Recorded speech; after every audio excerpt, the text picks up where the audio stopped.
Slave DiBiase.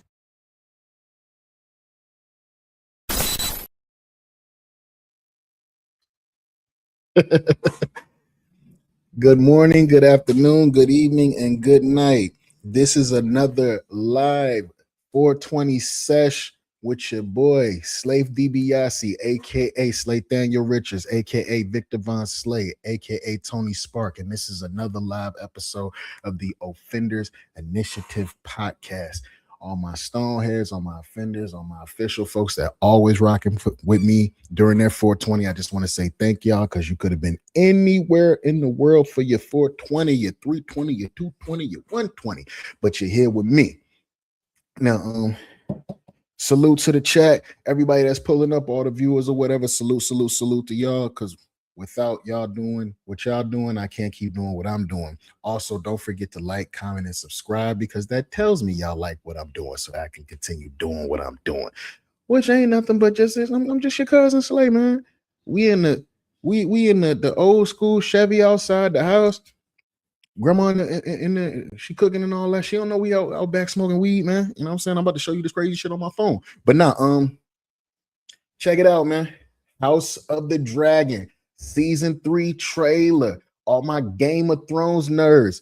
Yo, what we doing? What we doing? Have you seen the trailer? What we doing? Also today, unfortunately, my man just cannot contain himself from staying out somebody's news. That boy Jim Jones done went viral again for crashing out, man. I swear to God, y'all boys need to leave 50 Cent alone, man. He gonna have y'all crashing out and kicking doors, man. But that's another goddamn story, man. You know what I'm saying? Got a little bit of MCU news today for all my blurs on my MCU folks, and also too, we gonna check out some of the y'all might call it slop, I call it great work of this new app called Seedance 2.0. Hey, the AI app. Y'all know what I'm talking about? The Seedance 2.0? Who is this? Crystal Robinson. Hello, how are you doing? Welcome to the channel, Crystal. You know what I'm saying? Salute. Yeah. So have y'all heard of the whole Seedance 2.0 app that's been doing all of this AI work? And 2 years, depending on how these apps work, if Hollywood don't want to give us certain movies, bro, we gonna end up as fans and all of that. We gonna end up doing these movies on our own. Can you make another life of you searching for the window? Okay, you know what? Yeah.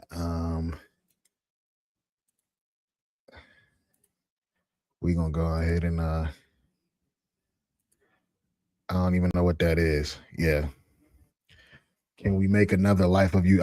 Look, I don't have any moderators, right? So if you say something crazy on my chat or whatever, or I don't understand it, I'm just gonna have to go ahead and get you up out of there, because I'm gonna assume it's disrespect. You know what I'm saying? We don't have time for nothing like that. We all here. We having a good little sesh. Make sure you roll up. You know what I'm saying? Get your bowl ready. Get your blunt ready. Get your joint ready. Whatever you're gonna have. Tell me the strain of the day in the comments, man.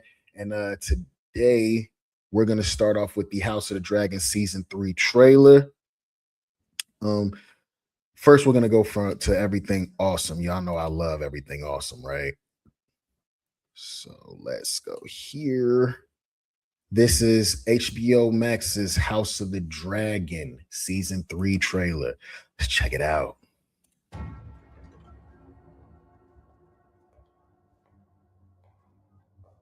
Where were you?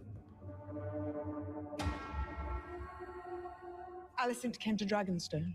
She will open the gates of the Red Keep and surrender to me. You cannot trust her. The king has abdicated the throne. A new dawn is coming. A new line of unsullied kings. You are the Queen of Dragons. You have an absolute power within your grasp.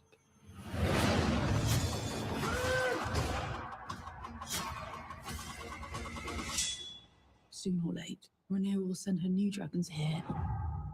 It would be the end.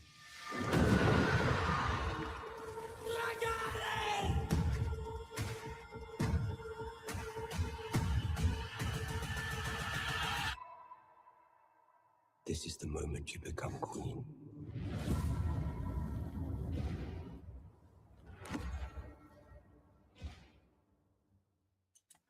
Okay. How we feeling about that? I'm gonna run it back one more time before we move into the breakdown of all this and we react to that. Keep smoking, roll up, roll up. I know y'all just rolled up. I know y'all just packing y'all bowls and all of that. Nobody's prepared.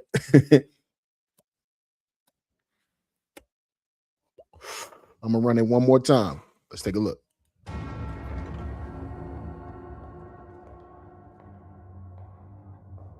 Where were you? Alicent came to Dragonstone.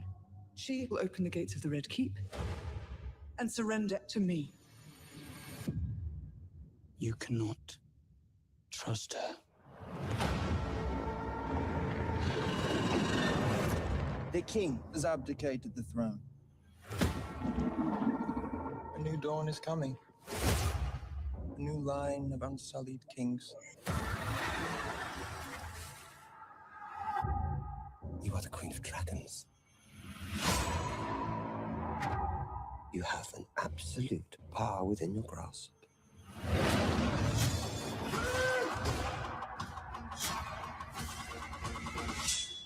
Sooner or late, Rhaenyra will send her new dragons here. It would be the end.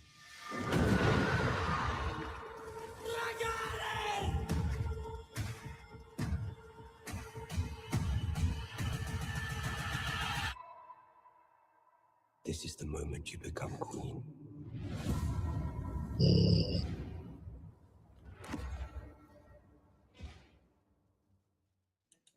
That just looks fire to me. That just looks fire to me. House of the Dragon season 3 trailer. Now they're calling this a teaser, but this is officially a trailer right here. How y'all feeling about that so far? How y'all feeling about that so far? It looked like it was it's getting back to that good old Game of Thrones bloodiness, that goriness that we all know and love. The reason why we keep coming back to this show every year. Yeah. But on top of that, hold on, y'all. I'm gonna get y'all the official breakdown of this here trailer. You feel me? Because it was a good trailer. It really was a good trailer. All right. Now, the breakdown for the trailer, we're gonna react to my boy Ryan Airy with Screen Crush. He don't hold no cut cards. I love the man's work. Let's check it out. Hold on. Hold on. Hold on. Gotta share, gotta share, gotta share like y'all. All right. Before we break down the trailer, let me give you a reminder of where we left off last season. The Targaryen Civil War has officially begun. The Greens, led by Otto Hightower and his daughter Alicent, put her son Aegon II on the throne. But then he was badly burned, and his dragon was crippled. His brother Aemon wants the throne for himself, so Larys Strong smuggled Aegon and his injured dragon out of the city. Meanwhile, Aemon takes the Iron Throne and abandons the forces of Criston Cole up in the Riverlands, which is close to Daemon's host at Harrenhal. Now, Daemon last season saw visions of the future. He saw ice zombies, the three-eyed raven, and Daenerys Targaryen. So Daemon already dreamed up. Remember, this series takes place, I want to say 200 years before the original Game of Thrones, the Fire and Ice series that we all fell in love with, which is what made all these spinoffs. Daemon is seeing a prophecy of what's going to happen in the future with Daenerys and the dragons and the Night King and all of that. And I want to say this fever dream, as they call it, has been in their family like since the very beginning, since day one. They've always had people who are prophetic in their family and have had these prophecies and these dreams that just won't go away. Some of them endure the dream and turn into something else. Some of them, like you saw in A Night of the Seven Kingdoms, one of the Targaryen brothers, he's a drunk. He's a drunk because it helps him sleep. He doesn't have the crazy dreams. Now he is dedicated to winning this war at any cost because he believes the entire world is at stake. After the death of Rhaenys Targaryen and her dragon, Rhaenyra's forces now need new dragons because they're outnumbered. So she recruits 3 bastards called Dragon Seeds to claim dragons of their own. These are Ulf White, Hugh Hammer, and Adam Hall. You would say to yourself, do they have black characters in Game of Thrones? Yes, they do. Him, his brother, and his father. Now, him and his brother are bastards because their father is like the king. He's Valerian, but he has Targaryen blood. This is a black man with a blonde beard and blonde dreadlocks. You know what I'm saying? You know he a part of the Targaryen family. But these two kids, him and his brother, they're also Targaryen, Valerian, whatever you want to call them. They're kin to the sea snake. We don't know how this whole situation of him not claiming them or whatever, but they're bastards. But I'll tell you this much, in the Game of Thrones universe, most of the time, the bastards be the most toughest motherfuckers in the whole universe.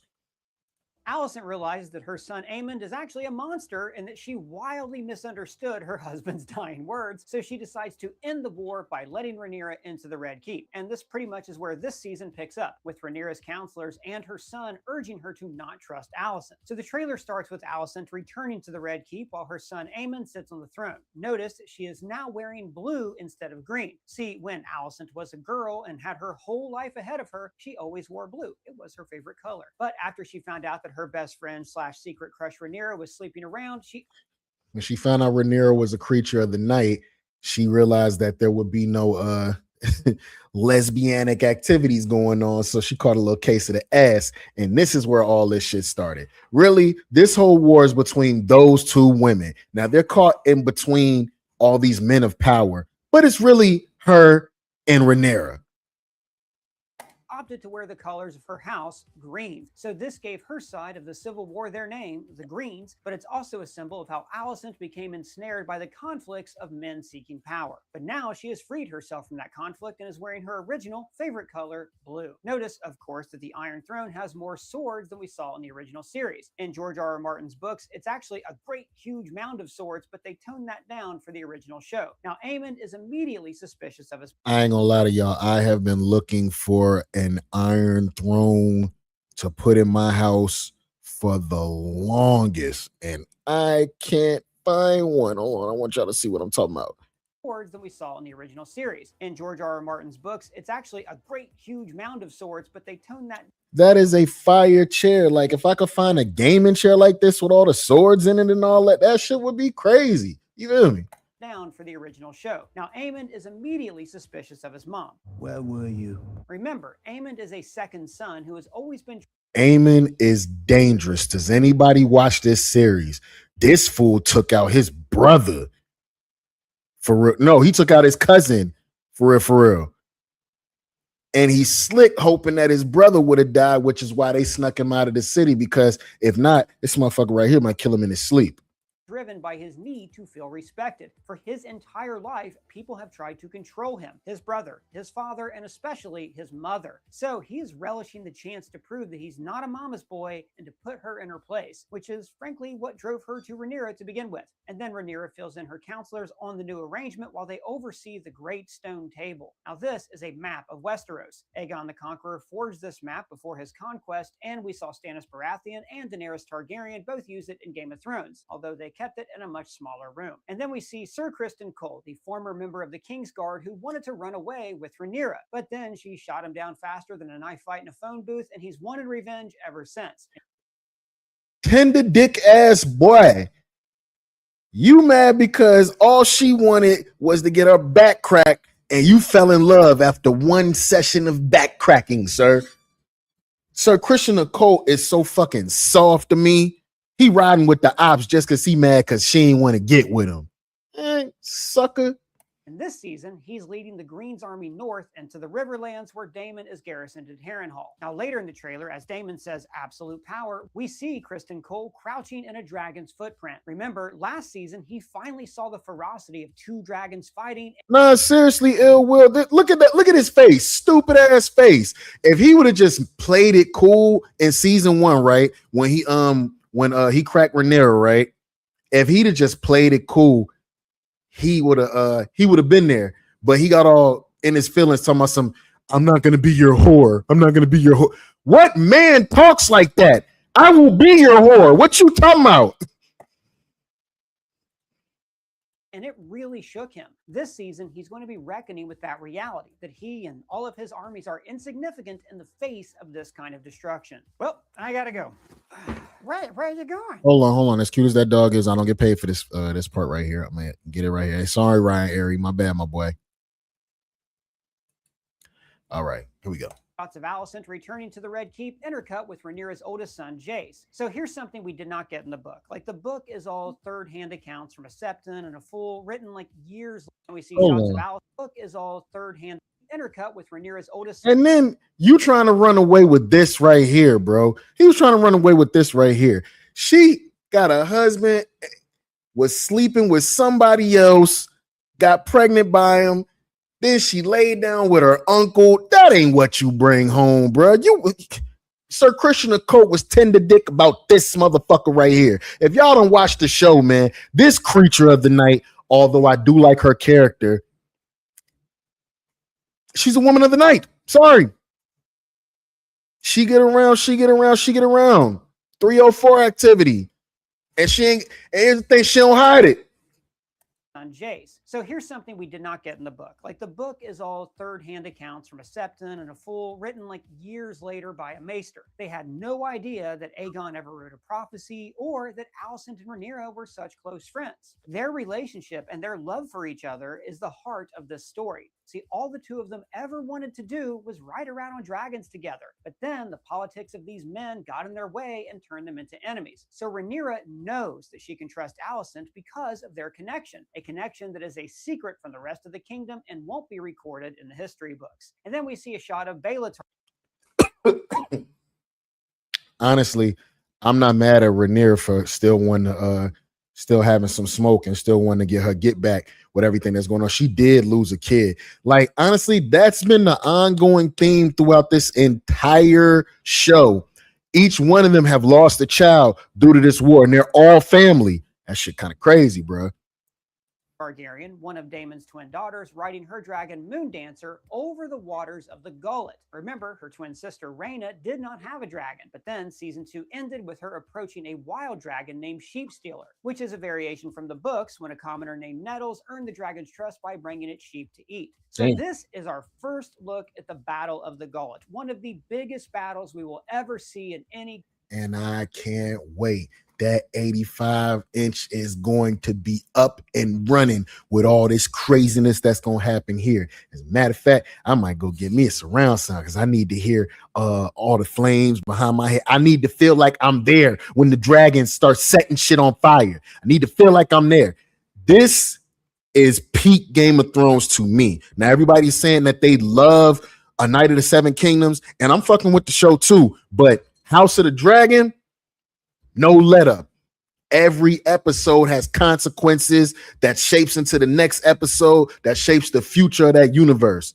House of the Dragon is fire.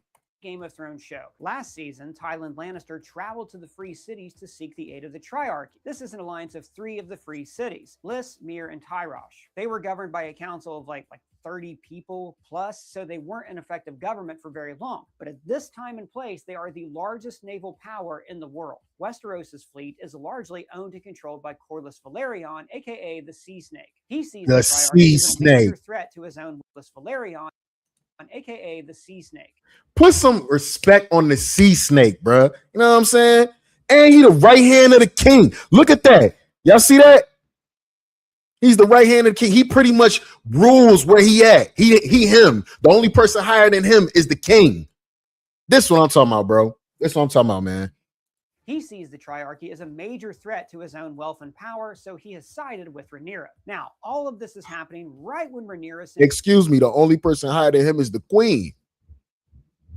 And because he's been ruling for so long, she really get up out his way and let him do his thing. Her youngest sons, Aegon and Viserys, to travel to the Free Cities for their own safety. So they'll be caught right in the middle of this crossfire. Like 150 ships are destroyed in this battle. No spoilers, but it is going to be one of the biggest showpieces of the season and one of the biggest fights we've ever seen in Game of Thrones. So as we hear, the king has abdicated. Hold up, Ryan area. I don't know. Because when it was all of Westeros or whatever, versus the Night King and all of his ice zombies, that was a pretty crazy fight, and it was more than one of them. So like, yeah, I don't know. I'm ready to see this though. To the throne. We see Aegon the Burned hiding with Lyra's Clubfoot. All right, bro. Nah, he didn't have to call him Aegon the Burnt. Come on, man. So as we hear, The king has abdicated the throne. we see Aegon the Burned hiding with Lyra's Clubfoot, who is the master of spies who, like I said earlier, smuggled him out of the city. Why did they leave? Well, after Aegon was injured, his brother Aemond became king regent while his brother was recuperating. But like I said, Aemond is really power hungry. Aemon will take that fool out while he weak and be like, oh no, he died. I guess we need a new king now, right? Oh, but who shall we get? Oh, look, it's me. That's the type of shit Damon be on, bro. He probably would have took his little brother up out of there. I ain't gonna lie. He wants the throne for himself. He's that kind of Targaryen. And Aegon's dragon is still alive, but near death, and it can't fly any longer. Excuse me, his big brother.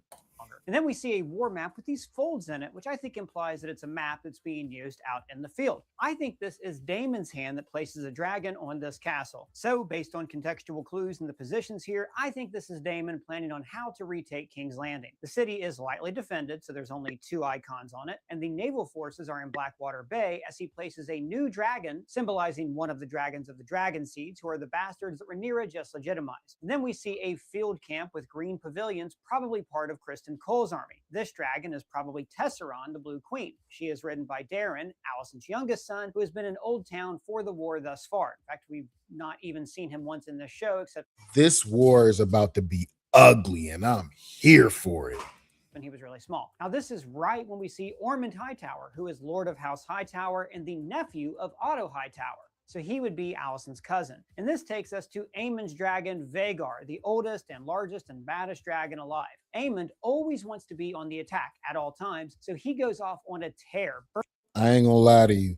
As crazy as Aemon is, when he first went to get control of Rhaegar, he went as a small boy.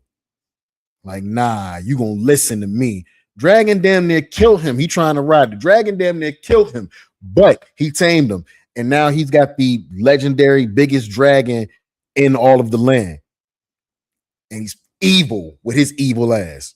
Burning the Riverlands and anybody else who sided with the other team. And then we see Rhaenyra looking through fire. And I'm wondering if this could be at the first battle of Tumbleton, which is a huge conflict in the books that I will not spoil for you guys. This is right when Daemon says, You are the queen of dragons. So much of this series has been about Rhaenyra, I think up to now, using half measures. She tried to play the political game. See? And this is how I know she's going to turn up this season. When you got a person that's trying to be political, trying to do things the right way, and it's just not being respected or it's being taken advantage of, when that person flips the switch and really turns up the way that you don't think they can, it can get overly loaded and dangerous. I'm telling you. She done already lost a kid, and she's still trying to be cool, but now it's over with now. And keep the peace. She was trying to rule like her father would have wanted, but now she's listening to her uncle, who is always a fighter first and AKA her husband as well. sorting out the bodies later. In fact, that's actually how we introduced Daemon in this show. In his very first scene, he led the Gold Cloaks to decimate the underworld of Flea Bottom. And then we get several shots of the Battle of the Gullet. The Sea Snake looking up, surprised. Maybe he sees one of the 10 dragons that are in this battle. My guess would be Vhagar. We also know that this ship belongs to the Sea Snake because we see his sigil in the background, and the commander here is Alan of Hull, who is the brother of Adam of Hull, the dragon. See? Another so-called bastard. The bastards are the tough guys in this universe. Dragons, prophecies, and bastards. That's what pushes the Game of Thrones universe. Rider. Now, earlier I said that they were the bastard sons of Laenor, which is true in the book. Salute Jamie Lanier. Laenor is gay, so they made them the bastard sons of Corlys instead. Or maybe it's also this way in the book, but history just records them as being Laenor's show. Laenor is gay, so he was the brother of Adam of Hull, the dragon rider. Now, earlier I said that they were the bastard sons of Laenor, which is true in the book, but in the show, Laenor is gay. So they made them the bastard sons of Corlys instead. Or maybe it's also this way in the book, but history just records them as being Laenor's bastards because his sexuality was not publicly known. Either way, Corlys Velaryon does have Targaryen blood, meaning that his bastards could claim a dragon. This is Daemon riding his dragon, Caraxes the Bloodworm. I don't want to give anything away, but this is probably in the Riverlands. Then these soldiers wearing black and red draw swords in front of the Iron Throne. So these could be forces loyal to the Greens. In the book, the forces that belong to the Greens all change their dragon sigils to gold to match the color of Aegon's dragon Sunfire. But they didn't really do that in the show, so these forces could be loyal to the Greens, like maybe Alicent Hightower is sitting on the throne after her son Aemond has left to cause havoc, but she's actually about to abdicate to Rhaenyra. Or this could be Rhaenyra on the throne, and the soldiers are drawing swords when Alicent or Otto enter the throne room. And then we see, this is so cool, the Winter Wolves. These are the forces carrying the banner of House Stark. Note the Now, don't forget, we have seen Aegon affectionately now known as Aegon the Burnt. We now have seen him, right? Meaning he's revving up possibly for a comeback. If he gets better and that dragon gets better, he gonna win a 1v1 versus his cousin. Well, excuse me, versus his brother. I'm telling you, he's gonna want one. Grey Wolf, and they are running into battle. Now, it's not really in the show, but in the book, Jace actually had a very long experience in the North. He became best buds with Lord Cregan Stark, and there are whispers that he fell in love with a common woman in the North. Now, the North is so far away that they've actually been largely absent from this conflict until now. Now, these guys are called the Winter Wolves because this is a force of about 2,000 really old, grizzled Northmen who just march south. And this is while Cregan Stark's other forces are traveling by ship down to King's Landing. Now, in the North, it is customary for old men to leave their homes in the dead of winter to make sure there's enough food for the young people. So basically, these are a bunch of old dudes who left home to die. They have battle axes and rusty armor and nothing to lose. They are very badass. Okay, they sound like Marines. Now, this fight is probably the Butcher's Ball, which is a terror campaign that is waged by Criston Cole. And we see Criston Cole strangling a man because, look, this is a guy who is struggling to prove that his contributions in this world even matter. Oh, he's struggling to prove he's not vagina cookies. Because what am I going to do? I'm a man fighting against an army of people and dragons. What are we doing here? I get it, but yeah, you pussy.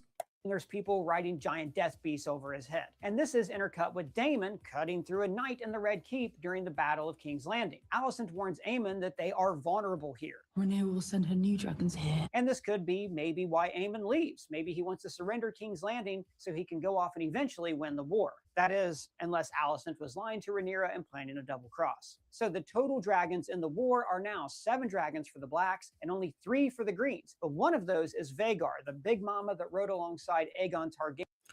They got 7 dragons versus the 3, and one of them's Rhaegar on the other side. All they got to do is jump Rhaegar, and it'll be over and done with. But Rhaegar might be bigger than all the rest of those dragons.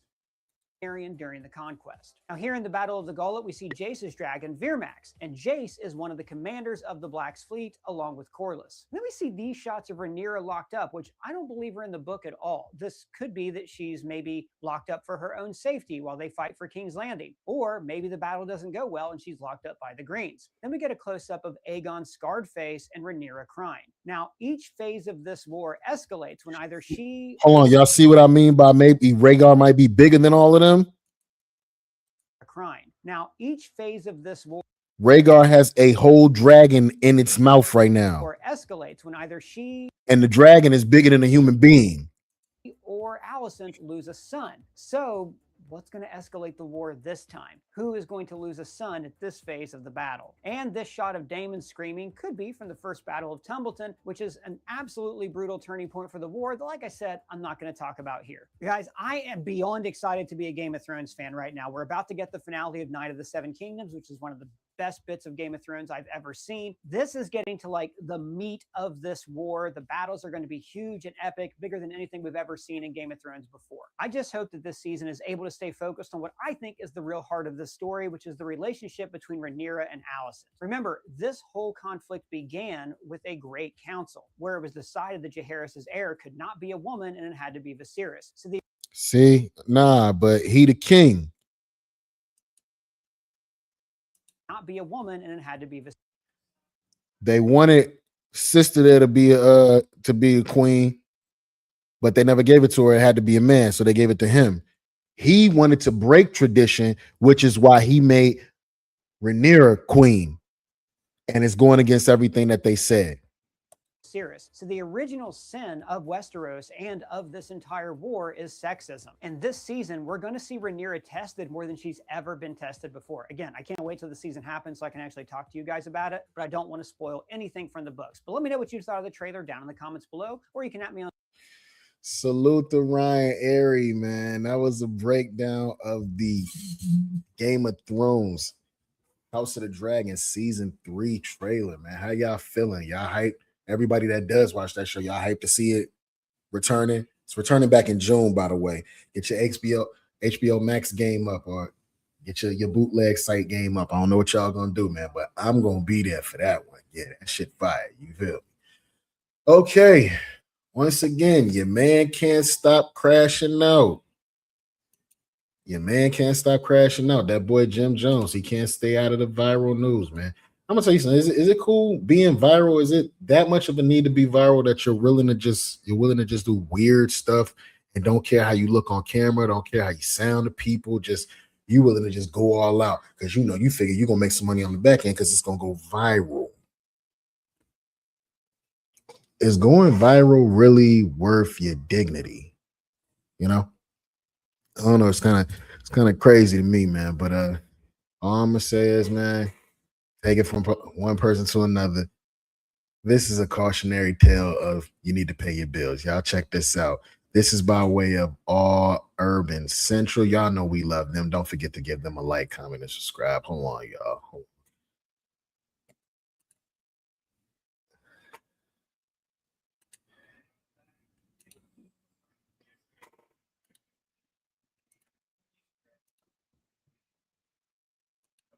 All right, right here.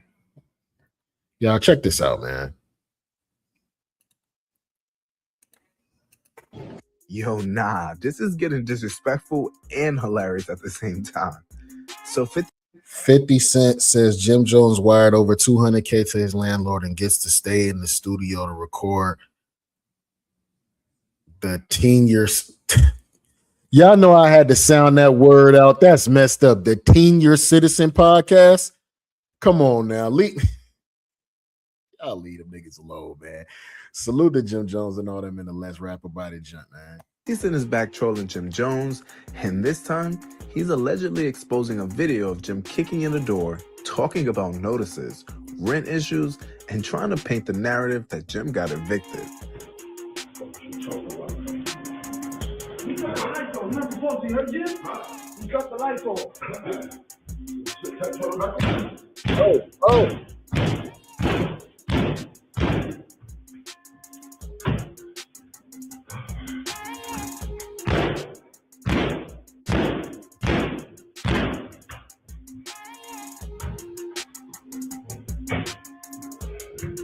What's up? What happened? Hold on, nah, hold on. You ever call somebody minding your fucking business and now you upset because they might like ain't nobody tell you to come out in the hallway, lady? What's up? What's up? You need something? No? How you mad at her for coming to see what was wrong? Let me run this back. Oh, it says 50 Cent releases footage of Jim Jones not being able to get into his podcast studio after being evicted. 50 Cent reacts to Jim Jones getting evicted. Damn, bro, this wouldn't happen if we was friends. Want to be friends? I don't know. Let's rap about it. Hey, 50's a bully, bro. Come on now. Evicted. You hear him coming upstairs talking crazy already. I hear Jim Jones in the background. He said, fuck is you talking about? I know what he just said. Fuck is you talking about? They're not gonna let me in my motherfucking podcast room. Watch what I do. Watch what I do up here. Yeah, I dare somebody to stop me. Fuck is you talking about? I'm about to go up here and get in some stupid ass trouble. Watch this. You heard, Jim? You cut the lights off.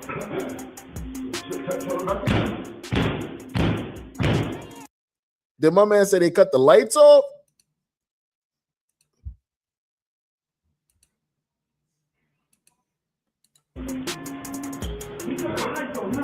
you heard Jim? You cut the lights off.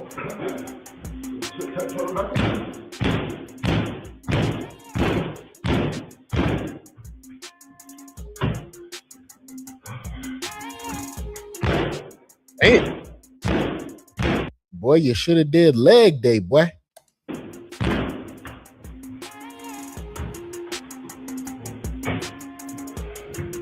What's up? What happened? You heard the way he just came at the old leg. What's up? What happened? Go back in your fucking apartment, lady. Yeah, I'm good. No, it's mine. My problem. All right? You got something to talk about. This my property. You got a problem? Call somebody. This my property. You got a problem? Call somebody.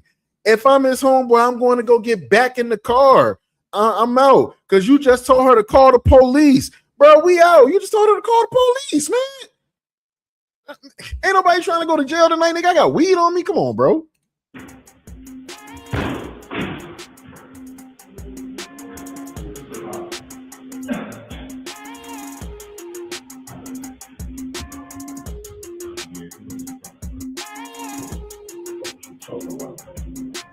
Here's the eviction notice on the door. Oh, they actually gave my man an eviction notice on his door. Damn. This picture of 50 is killing me right now, bro. You cut the lights off. You're not supposed to. You heard Jim? You cut the lights off.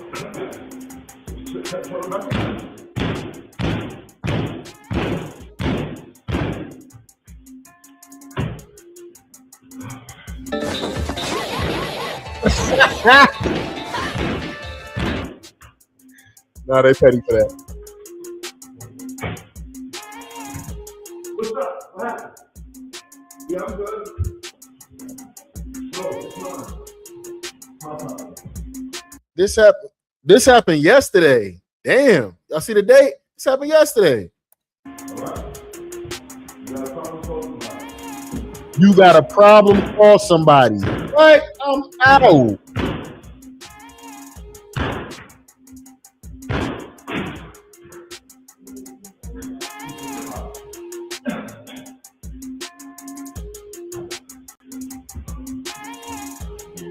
Oh man, this. But Jim Jones just responded in a real time, and the response is low-key genius. I'm not gonna hold you, because instead of typing a paragraph, Jim pulled up wearing what looks like the same outfit from the viral clip that started showing off martial art moves with Bruce Leroy in the back, talking about show enough.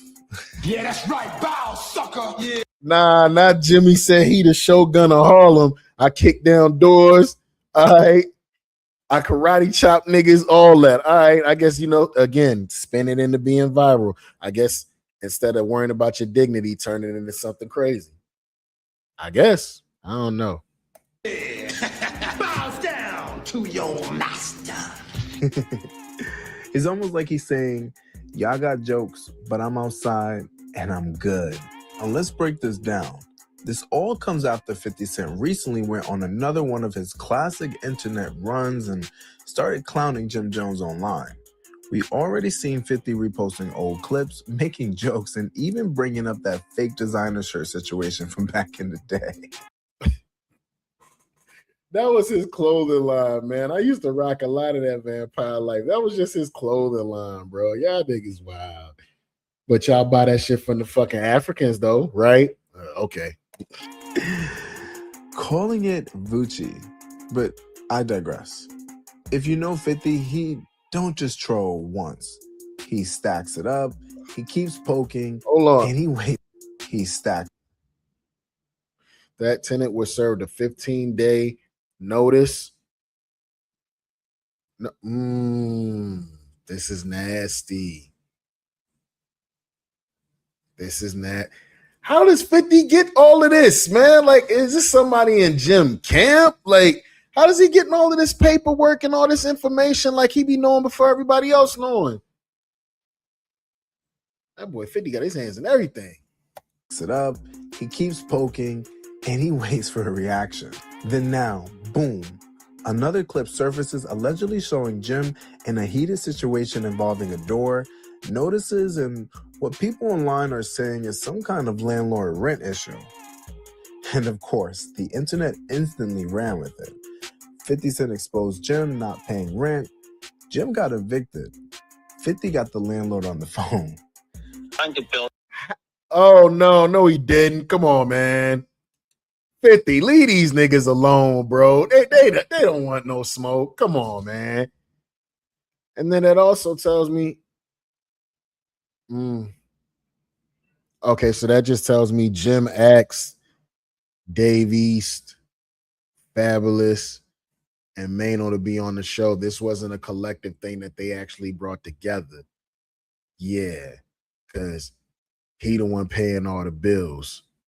Got it. Okay. On the phone. Trying to build it, but he won't sign the lease. He's like, I don't like these terms. I want like 6 months of build out and ridiculous bullshit. We also have a partnership agreement where half of what he's building now, his media, belongs to us. But he won't tell us how much he's making and doing all these things. So half of the content he's creating, if you want to buy that too, I'll sell you half the company. He's not a business. He's like insane. To me, it's worth very little to nothing. But if it works out for you, I just throw that in as a sweetener. Okay, so what I'm trying to say is he signed a lease with me. Right now he owes, I'm going to say in a short way, at least $80,000, if not $180,000. I just want to know, how did 50 Cent get access to the camera? Because that's what I'm saying. Jim, scrub your whole team, bro, because access to a camera, getting the landlord number, getting the paperwork, the eviction notice that was on the door. Like, how does 50 have all this, bro? You got to start asking yourself who you got around you. This too close to home. Y'all tell me in the comments if I'm tripping. This too close to home. He know too much. You know too much of that man business for it not to be somebody around you. Let's give it, big brother. Now, whether every detail is true or not, the point is the narrative went viral fast. But Jim Jones didn't come back with like a long explanation at all. He came back on some calculated street energy. Same fit, same vibe. And now he's moving around with Bruce Leroy, showing martial arts and looking unbothered. That's a very specific type of response. It feels like Jim is saying, I see what y'all doing and I'm not ducking it. I'm turning it into content. So basically making jokes. That is very much a way to spin it and bring it into your favor. But that definitely was a crash out on camera. You got to scrub your team. Who you got around you? Poking fun at all those martial art kicks. Salute, my boy. And honestly, that's probably the smartest way to respond when 50 Cent is trolling you. Because once 50 gets a reaction, he wins. But if you troll back without looking emotional, yeah, now the internet starts debating who really won the round. And what makes this hit harder is this ain't no random beef. These two have had tension and slick shots for years. So every time 50 posts Jim is never just a joke. It comes with history. He was your man, like on the side, like on the side, just he was not a rapper. I kind of feel like 50 might be picking on Jim on Cam's behalf. I kind of feel like that's why he doing it. Like him and Cam really might be cool. You know what I'm saying? And as a matter of fact, this is one of the last interviews that 50 Cent did, like a hip hop interview. This is one of the last interviews he did, and it was with Cameron.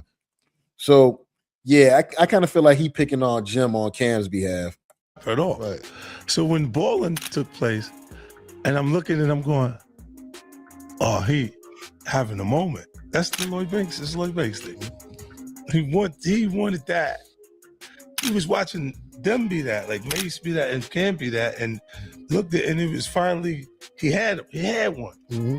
And I just looked, and I knew I just took the shot murder to see, because I wasn't sure he was gonna go for it. Mm-hmm. But I was like, we like Jimmy better than you anyway, Cam. You gotta watch to see how he responds. Then you watch and see how a motherfucker move, making it sound like Jim bit at the first chance to slide on the ops and go do something on your own. Shit did make Jim look silly. And then, when you see him, he like, oh shit, he really like that. give me this, give me Jim. Yeah, tell him we want you at the show, Jim.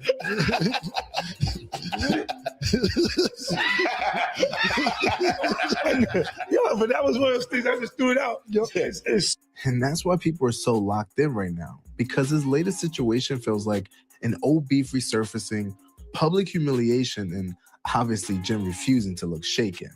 And that's viral trifecta.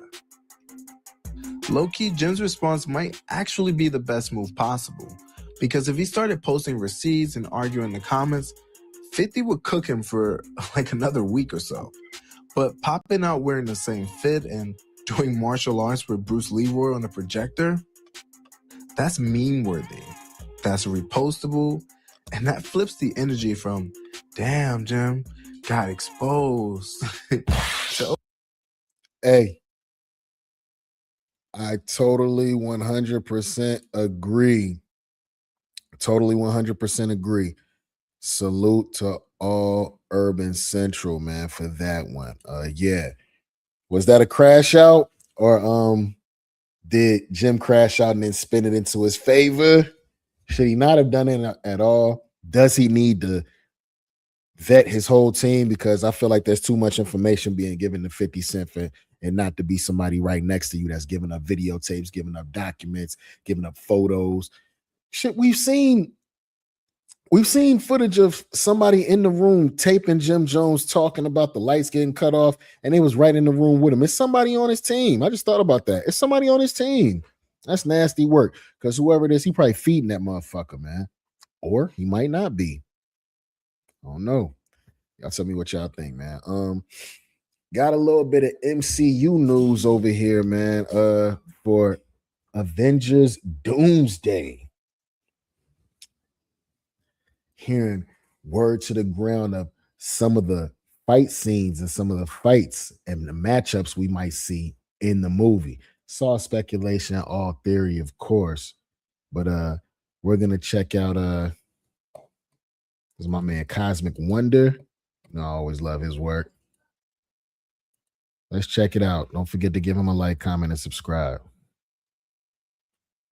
Avengers Doomsday is said to start off with an action-packed fight scene and never take its foot off the gas.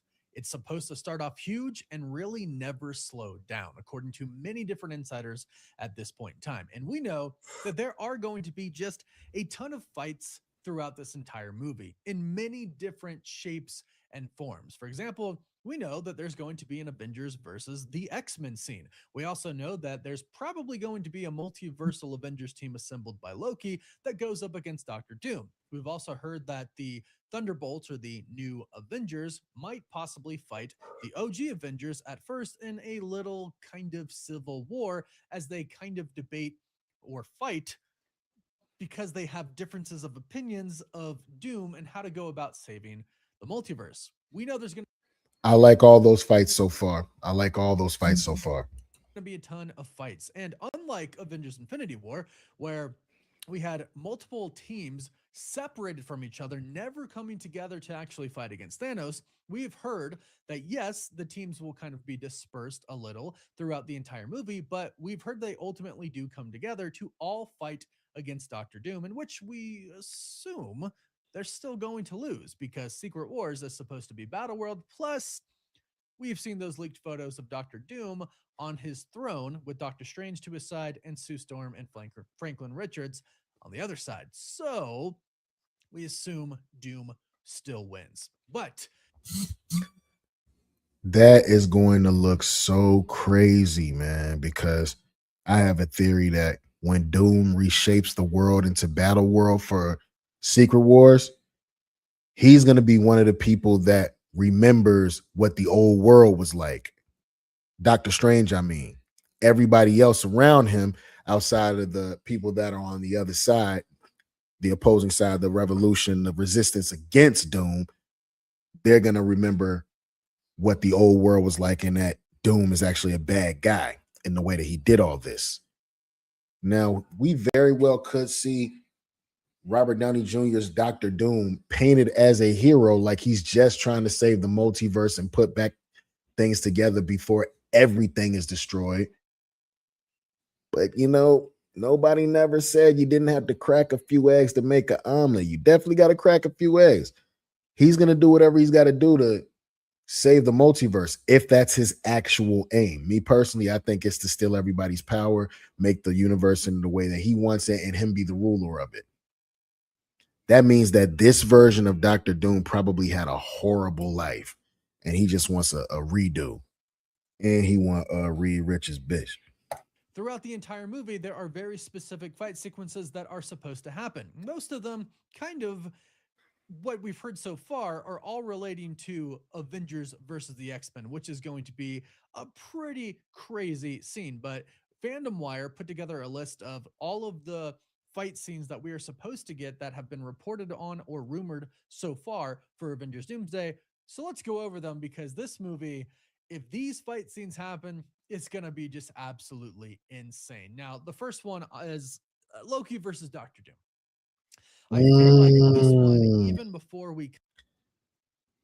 Loki versus Dr. Doom. This is God of Stories Loki, the one that was at the end of Loki season 2. He's literally the battery for the multiverse right now. He's literally sitting on the multiversal throne and holding the multiverse together. I think that gives him a little bit of a power upgrade, you know? Remember, they said in Loki season 2 that, no, it's actually season 1. Maybe we're stronger than we actually know we are. He's telling him and his variant Sylvie. Him versus Dr. Doom, possibly the greatest Marvel villain ever. I don't know. I think he still get Loki out of there. Just pure determination. Kind of knew anything about Avengers Doomsday, when we heard that it was Doom and we basically saw that it was Doomsday and Secret Wars, we all pretty much knew that Battleworld was going to be coming in Secret Wars. We obviously realized that for Doom to kind of take over the multiverse or for it to be destroyed, he's going to have to come in contact with Loki, because he's kind of holding everything together right now. So somehow we knew Doom was going to be going up against Loki. In fact, early reports told us that Doom is actually after Loki. He's specifically seeking him out because, well, again, he's holding the multiverse together. This scene is going to be what I would assume is very magical. That means it might be in a way of when Doctor Strange fought Sinister Strange, but like times 10. I can't wait to see that. They got to shoot that. They got to get this right. I can't wait to see that. Sorcery. Just a visual masterpiece is what I can envision in my head for this fight scene, because Dr. Doom has tech and he has magic. Loki should kind of have the same, since he's basically in charge of the TVA. He should have access to some TVA tech, but I am assuming that Dr. Doom does as well, and they both, of course, have magical capabilities. Who knows what Loki has ascended to since we last saw him? Who knows, looking into the multiverse, what he has learned and what he has seen? He's gotten a power upgrade. This ain't gonna be no easy fight for Doom. I don't think so. I'm assuming that he's seen Dr. Doom and has an idea of what he can do, but probably hasn't witnessed his full potential. So this scene should be incredible. The next one, if we see this, which I do believe we are in some way, shape, or form, but when we see this, I should say, I think people's minds are going to melt. Mine melts just thinking about it. Mr. Fantastic, Cyclops, and Captain America versus Dr. Doom. I love 3v1 is essentially Mr. Fantastic, Captain America, and Cyclops versus Dr. Doom. Yep, pretty much just like how this picture is gonna look right here. He gonna cook all three of them fast as shit. Oh man, you know he really don't like Reed Richards, so it's already finna go down.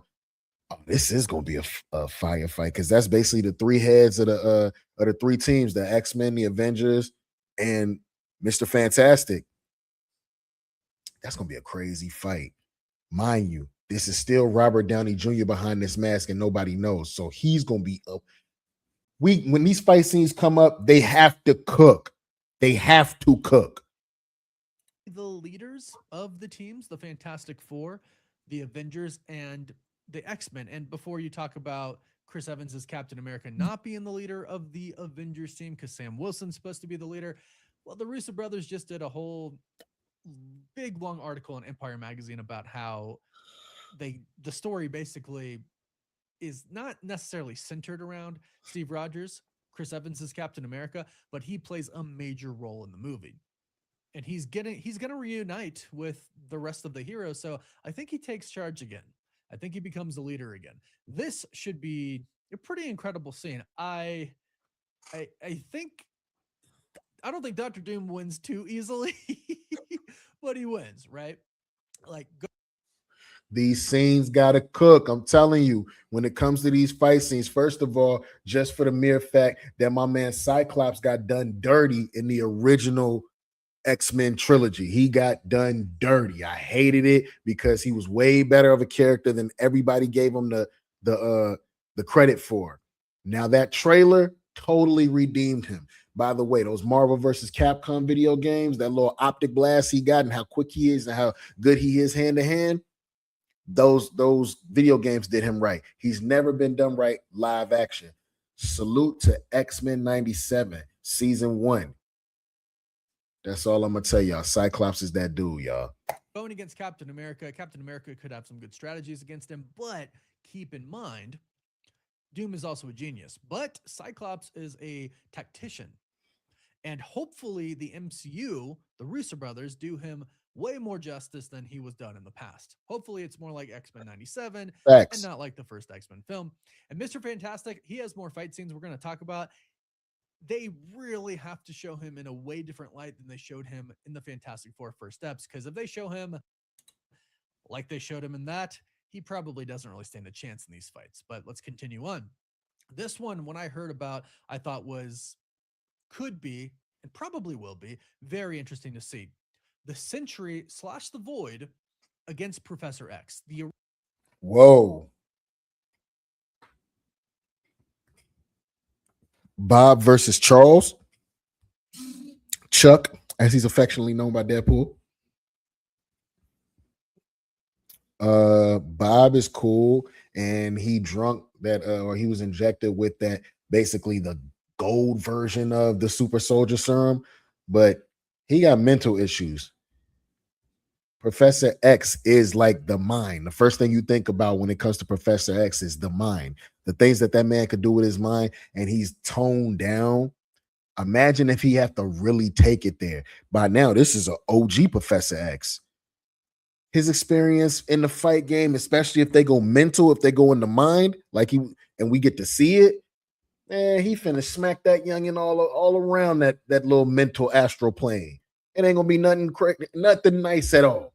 Original leak that we heard about this was that Professor X tries to essentially rid Sentry of the Void, which is really interesting because if he does that, then we will essentially have Sentry without the dark side, which means he should be in full control of his powers, which means he should be a formidable foe against Dr. Doom. Physically, at Agreed. least. But once Dr. Doom starts to use some sorcery, that might be a different story. But nonetheless, that should be an incredible fight. So I think they fight it first because it's more of the Void taking over Sentry. And I think Professor X goes inside of his mind and tries to rid him of the Void. Hopefully, it doesn't end up like Multiverse of Madness when Professor X tried to go inside of Wanda's head and it was deleted pretty much. Oh, I remember that. I thought he was going to get Wanda out of there. Wanda snapped his neck like a 90s movie. I said, oh, not you kill Professor X. It was quick, too. He couldn't do nothing about it. Much very easily, it seems. I really hope we don't see Professor X die again. I think the audience is split like 50-50 so far on whether they think he's going to live or die. Let me know what you think in the comments down below. Also, let me know who you think would win these fights. Moving on to the next one. This one I thought was interesting. Captain Marvel versus Monica Rambeau. I don't know about this one because I don't really. Captain Marvel finna get Monica Rambeau out of there, and it's purely because she doesn't fully know how to use her powers just yet. I want to roll with the sister, but this is eons of this is years of Captain Marvel fighting with her powers, knowing what to do. You just got your powers. You just learned how to fly last movie in the Marvels. Yeah, nah. Then again, you don't piss off. No, yeah. I don't know. The queen might pull up. She might pull up. I know this might be a good one. Yeah, this might be a good one. I'm kind of tired on this one.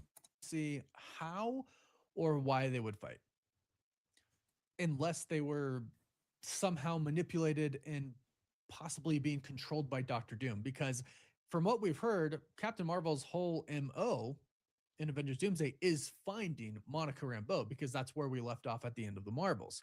She went to a different universe. We know she's with the X-Men. We know our Avengers are going to the X-Men universe, but they have been painted as the villain. According to some leaks that we've heard, Doom is basically going to tell them, hey, the X-Men are the villains because they've been destroying all these other universes. But we've heard they've been destroying these other universes because they have been dealing with incursions, and that's the only way to survive. But it's easy to see how Doom could paint them as the villains. This one doesn't quite make sense to me unless they are somehow being brainwashed or mind controlled in some way. I could see Doom siding with the 616 Avengers and lying to them, like he said, and telling them that the X-Men are the bad guys because they've been out there destroying all of these universes. Monica was right there with him destroying shit. You need to get your own girl. They're going to look at Captain Marvel and say that. You need to get your own girl. She around destroying universes and shit. Kicking it with blue furry animals and shit. Yeah, you need to go get your homegirl. She went to that other universe and got crazy on us. So yeah, we could end up seeing that fight. Way, shape, or form. This one I think is going to be really cool. I'd love to know who you think would win this one. Captain America versus Cyclops. My money's on Cyclops because I love Cyclops.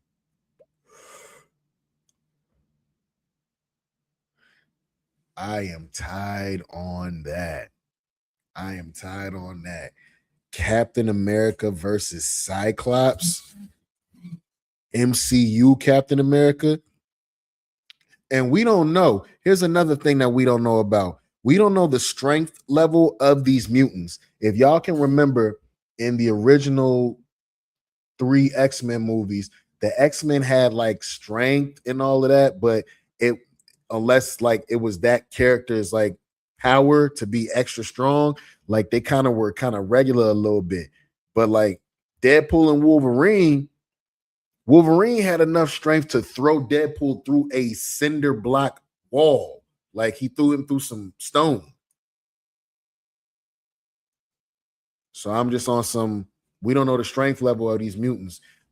I kind of have a theory that mutants naturally age slower in the MCU.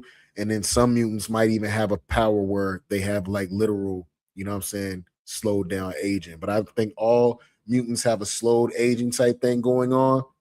And yeah, that just like naturally comes within their DNA. They have slowed aging. This is going to be cool. You can already imagine like Optic Blast going off against the shield. Hopefully they take some pages from the comics where some slower than others and bounces it off of different surfaces and uses his tactician mind. And physically, you know, Captain America does have the super soldier serum. So it should be very interesting. Very, very interesting. Captain's going to use the shield to deflect the Optic Blast and get close to him. But hopefully they'll show him using his Optic Blast to kind of push himself away and maybe even blast up into the air and then catch himself as he falls like we saw in X-Men 97. Write that shit, my boy. The shit they did in X-Men 97, just go back and ask, bro, what else would you do? You got to hit. Who do you think would win this fight? This next one, I'm tired on this one. Cool. I don't know. I'm tired on this one. Captain America versus Cyclops. I'm tired on this one. I don't know who will win, but this is going to be an awesome fight if they do 1v1. And it is MCU Captain America versus basically live action X-Men 97 Cyclops. That is going to be a fire ass fight. Combat when I first heard about it, Yelena versus Mystique.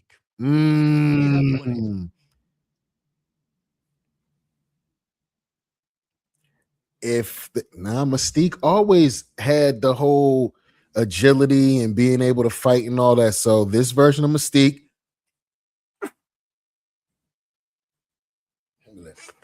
this version of Mystique and the new Black Widow, White Widow, whatever you want to call her. I don't know. I think Mystique gonna get her out of there. I ain't gonna lie to you. She was, if you go back and watch them original X-Men movies, man, when she was Mystique, the older version of her, man, she was kicking ass, putting grown men down. You know what I'm saying? Slipping and flipping and tripping and blipping everybody. Fast as hell.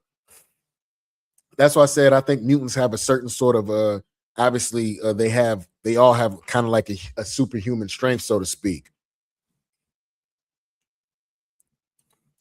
It's going to be a fun fight because, and Mystique's probably going to fight multiple people and turn into them as she fights them, or turn into somebody else as she fights them to confuse them, but also to confuse their allies. So you can see how Yelena starts fighting Mystique. Mystique turns into Yelena, sorry. And people are like, oh no, which one's the real one? But if I'm not mistaken, can she do that person's powers? No, she can't do that powers. Can Mystique do that person's powers if she turns into them? No, I don't think so. It's kind of a classic, thing that they've done in TV and in movies, etc. But I think this will be a very good hand-to-hand combat fight. But let me know what you think. Who do you have winning? This next one, this is going to be a cool one, but it's kind of weird because anyone going up against Dr. Doom, you kind of just imagine that they lose. Stop it.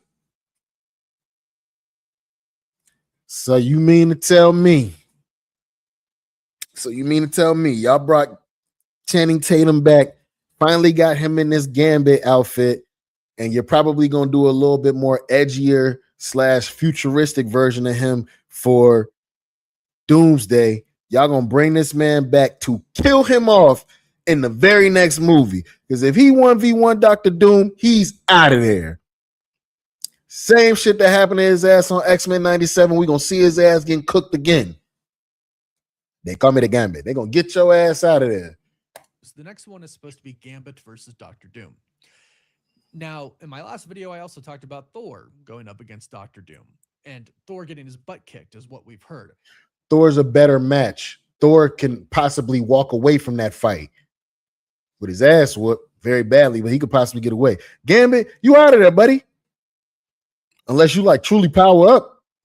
If the God of Thunder gets his butt kicked against Dr. Doom, and that's one of the fights, so I'll just throw that out there. But even though we kind of heard Thor's going to lose already, how do you think Gambit's going to do? Don't get me wrong, I love Gambit, and I think Doom beats just pretty much anybody anyways. Gambit is cooked. So they brought this man back. I thought he was going to at least make it to Secret Wars, and then when they reboot the universe, he would then be the new Gambit that's, a part of the new X-Men that they're going to have inside of the MCU. Basically giving Channing Tatum a contract to where he's now in the MCU as Gambit. So y'all going to bring this man back just to kill him? Or are we going to bring a variant back? What's going to happen? Because Gambit, you cooked. Channing, you cooked. I hope they paid your ass a lot of goddamn money. This fight could be very cool visually, but I am kind of wondering what Gambit is going to do to fight Doom. How Nothing. Get up close. Obviously, he can charge cards. He's got a lot he can do, but I want to know what you specifically think he will do to kind of hold his own against Dr. Doom. I do think basically when there's this big battle going on, people are going to just go up to Doom and try to attack him.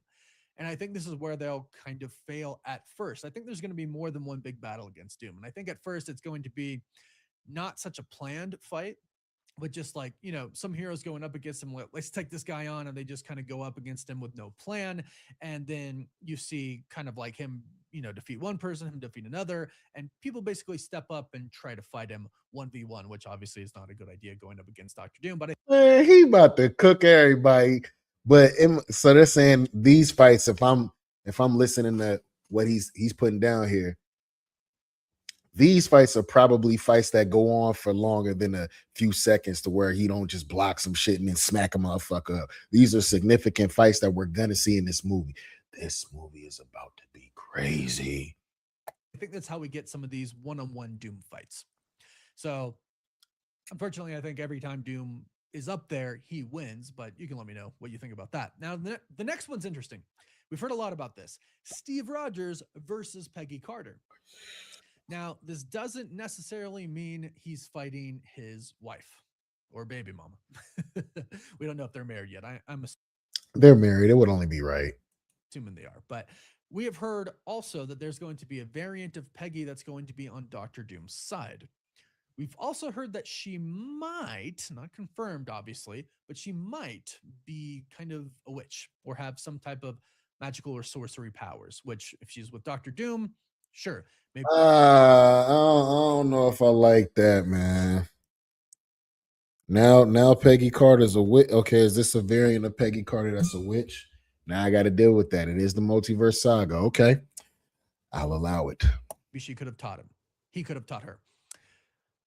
But this one's going to just be interesting because emotionally for Steve, it's going to be very hard, especially if he leaves Peggy and his son to go fight Doom. And then all of a sudden he's fighting not his wife, but someone who looks pretty much exactly like his wife because she's a variant of her. So this would be, it's going to be a really cool hand-to-hand combat scene, I'm sure. See, this is leaning towards that theory that Doom has his own team of, variant and or evil versions of the Avengers with him. This is kind of leaning towards that theory now. Man, there's so much we could see. And I would actually prefer if she was Captain Carter than like a witch, because then, Shield versus Shield, Super Soldier versus Super Soldier, and it's going to be really emotional for Steve. And you got to kind of wonder what the backstory for this Peggy Carter would be. But let me know who you think wins that fight. The next one we've heard about, and if she's got sorcery, she's going to get him out of there. Think about the things we've seen Chaos Magic do, the things we've seen Doctor Strange's music, his magic do, Eldritch Magic. She could take Steve apart and put him back together again. Come on now. I think if the movie starts this way, it's just going to be insane. Spider-Man, Tobey Maguire Spider-Man specifically versus Wolverine. Oh, that's my cat. Whoa, hold on. The GOAT, Tobey Maguire Spider-Man versus the GOAT Wolverine, Hugh Jackman's Wolverine. The variant that is in Deadpool and Wolverine that is in that 1005 universe over there with the other X-Men, I'm assuming, versus Tobey Maguire Spider-Man. Yeah, that Wolverine's a killer. If he catches Spider-Man, he gonna get him out of there. But I'm gonna tell y'all right now. If Spider-Man doesn't hold back, this is going to be a crazy fight. If we get like a pissed off Spider-Man, it's going to be a crazy fight. We have heard that in the beginning of the movie, originally we heard it was supposed to be the X-Men kind of going up against Tobey Maguire Spider-Man. And we've even heard Sir Ian McKellen say that he's going to destroy New Jersey and flood it. Well, he didn't specifically say flood it. He said destroy it, but the comics show flooding. Then we've heard that it's actually Deadpool and Wolverine sent to destroy that universe or sent to fight Tobey Maguire's Spider-Man. I don't think they have the ability to destroy the universe. I think Magneto does, because to destroy the universe, you destroy the Earth. So go to the other Earth, take out the heroes, and then destroy it. So I think they might possibly be working with the X-Men, and they simply say, hey, Deadpool and Wolverine, go fight that spider guy. And that's how we get Spider-Man versus Hugh Jackman, or Wolverine. Tobey Maguire's Spider-Man versus Hugh Jackman's Wolverine, which can't wait to see. And ultimately, I think they get on the same team, and I think they're going to be key players in Secret Wars. We'll have to wait and see. Who do you got money on? Who's winning? Man, that dude is a killer. Hey, Spider-Man, if you don't bring that tough shit, you out of there. That dude gonna cut your leg off, hang you upside down, and beat you with it. That Spider-Man or Wolverine? This one I think is going to be insanely cool. I'm actually really looking forward to this one. Shang-Chi versus Gambit. This is going to be a cool one. Really. Shang-Chi with the 10 rings versus Gambit. I don't know. This might be a crazy 1v1 visually. Oh, visually, this might really be a crazy 1v1, especially if they do the visuals right to where Gambit is really throwing them cards and you can see Shang-Chi throwing the rings, and oh man. You know, Gambit kind of got hands, you know what I'm saying? He can fight too. So yeah, this is gonna be crazy. Really cool. And I'm actually just really excited to see both of these characters return. I loved Channing Tatum as Gambit in Deadpool and Wolverine, and Shang-Chi and the Legend of the Ten Rings is one of my favorite movies. But obviously the martial arts, Gambit showed some decent skill in the form of almost kind of martial arts in Deadpool and Wolverine. But of course, it's mostly him charging his cards, his weapons, and I think that's going to be pretty cool. Especially if Shang-Chi has the 10 rings. We're still wondering if Doom is actually going to get the 10 rings or the bangles. I forgot about the 10 rings and the bangles and how he might be on the lookout for those, because I believe he needs both of those artifacts to rewrite the universe. Maybe linking those is what's going to open a portal to the TVA so he'll be able to find Loki. That could be it. He puts the bangles and the 10 rings together and it opens the portal and has him right in front of Loki.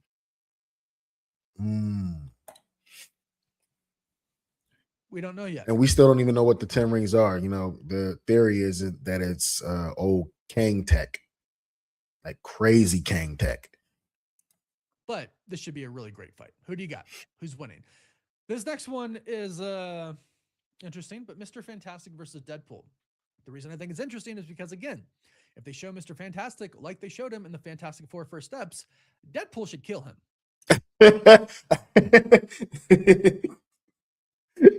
I don't know, man. You're not killing Pedro Pascal, but I don't know. You're not going to kill him. He might try. He's going to say something awkward when Pedro Pascal wrap his whole body around him. He's going to say something really weird and Mo. I do know that. Unless he can figure out how to really make his body elastic and absorb the blows from Deadpool, he's going to get cut in half. Now, I believe the Russo brothers are going to do a better job with him, but we'll have to wait and see on that. Actually, I'm pretty sure they're going to do a better job with him, because I'm someone who personally didn't like too much how they portrayed his powers in the Fantastic Four First Steps. Like, Galactus was stretching him, and it wasn't enough.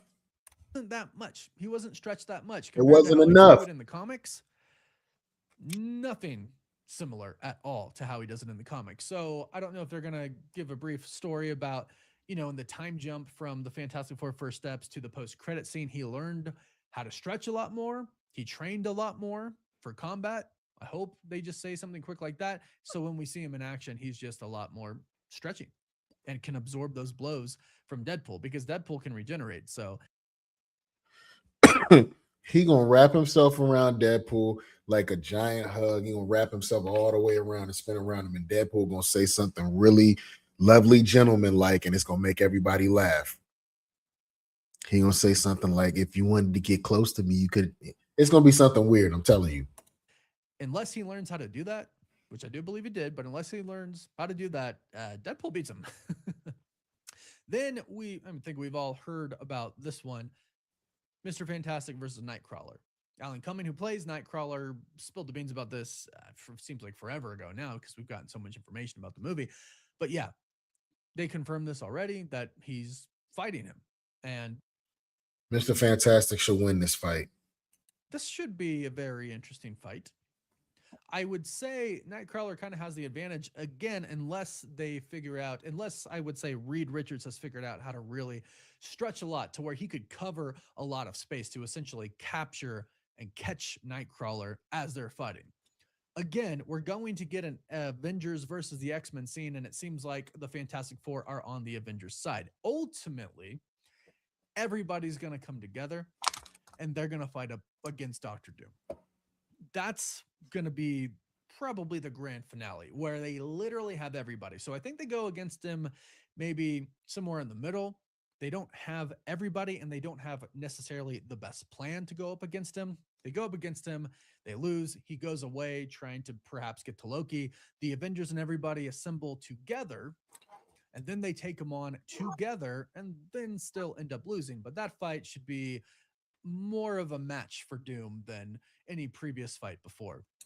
Nah, if all of them roll up and it's just one in him, I'm interested to see how that's gonna go down, because they trying to put it like visually he about to be worse than Thanos. You remember everybody, they 3v1 Thanos and he shook everybody. Only person he had trouble with was Wanda, and that's she was pissed off.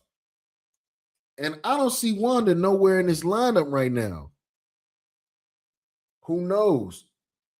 Maybe this whole evil Avengers situation, maybe Doom has Wanda on his side already, which is why he been cooking shit.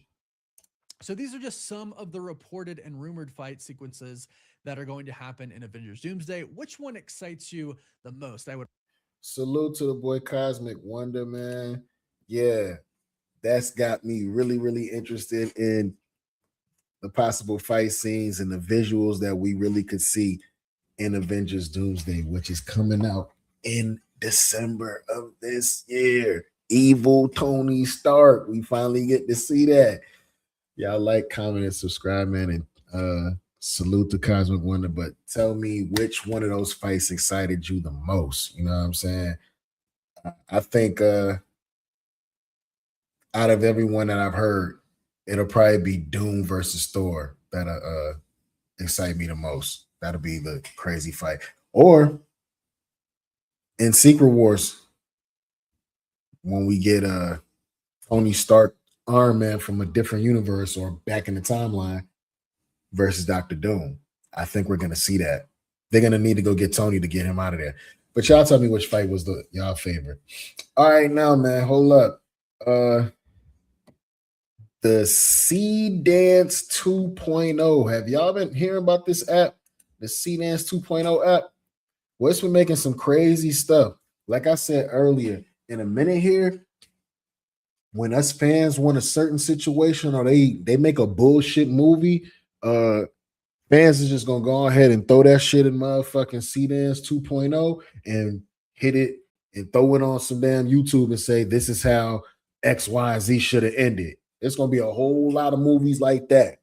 This is how that post-credit scene should have went. Man, watch this. This is by way of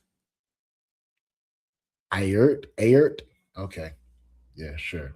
All right, hold on, y'all.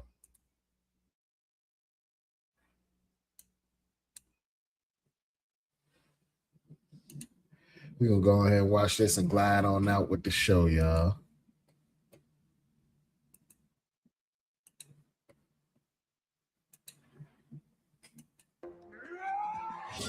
The Power Ranger versus the Ninja Turtles. Hold up.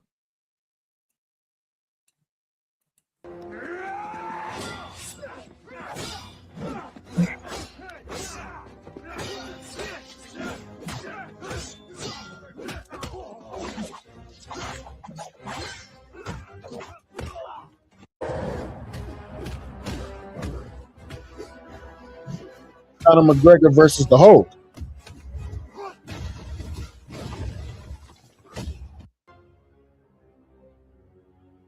I'm sorry.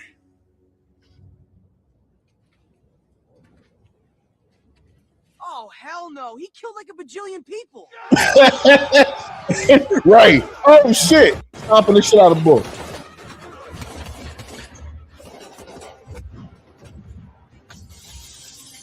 Nah, hold on. Did John Wick kick the dude and the gun out the way?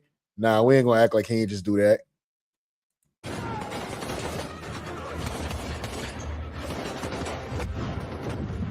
Funny.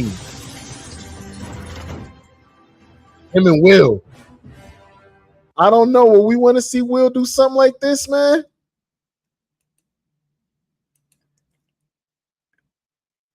Him and John Wick might be kind of fire. That might be a kind of fire thing right there. if Will came back and he was an old school, one of John Wick's old friends, you not putting that's too much money. You're not gonna put Will Smith next to Keanu Reeves in the John Wick universe. But I guarantee you though, if they don't do something like that, now that this done spark some shit, somebody will right here in Seedance 2.0. Kratos first Thor. You dare challenge the god of MCU thunder? Thor. I've slain greater than you.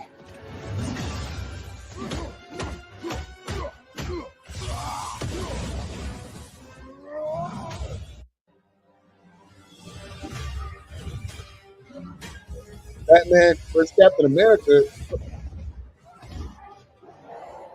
Whoa.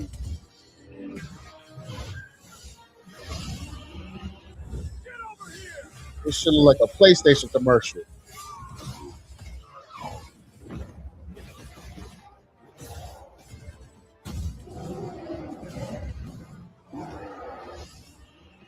You have my number, right? Yes, of course, man. Yes, of course. Oh! Not Kanye in the office. Why so serious?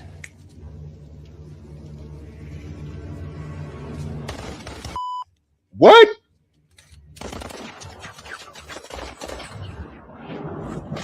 Spider-Man pulled. Nah, hold on. Wait, Spider-Man pulled the blick?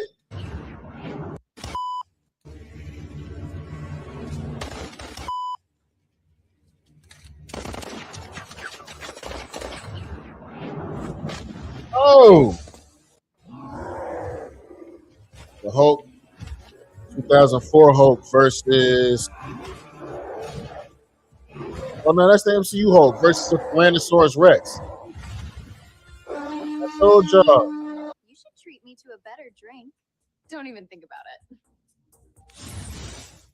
Get the most expensive bottle of wine. It's my treat. Are you kidding me? That's 10.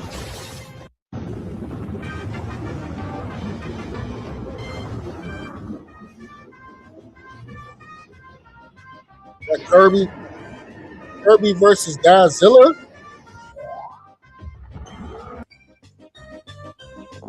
They making crazy shit with this AI shit, bruh.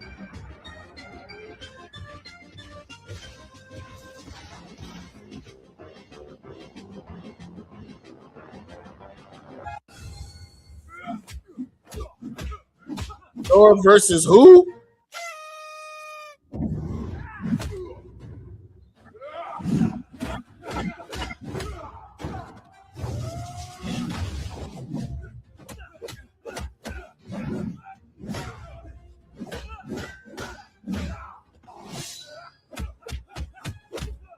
Whooping Thor ass. Damn. We drug Thor.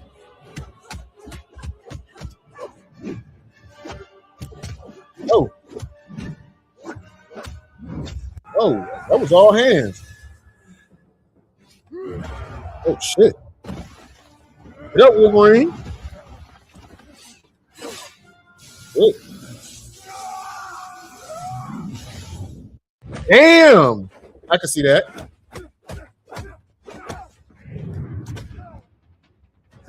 Brad Pitt versus Bruce Lee. I'm lasering this whole place. Stop whining. Pick a meal. Your temper is wasteful, boy. Why so serious? Let's just put a smile on that waiter's face. All three of y'all crazy. Okay. That's our Superman. I regret not bringing bread or a bag of melon seeds.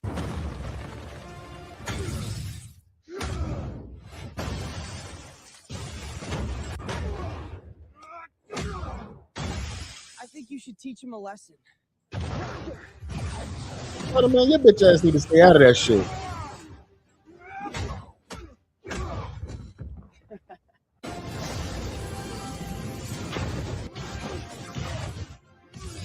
People been wanting to see a Homelander versus Superman, like Henry Cavill Superman.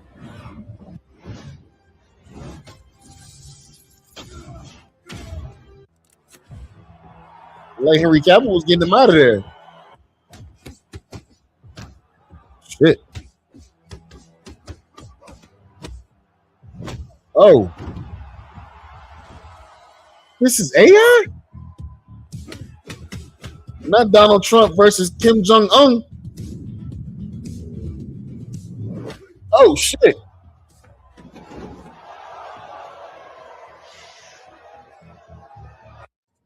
That's wild.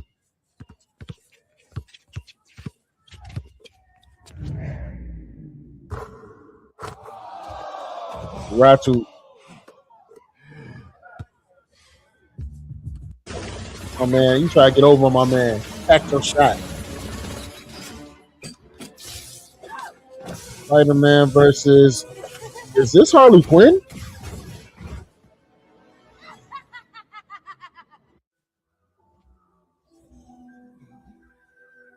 Minions.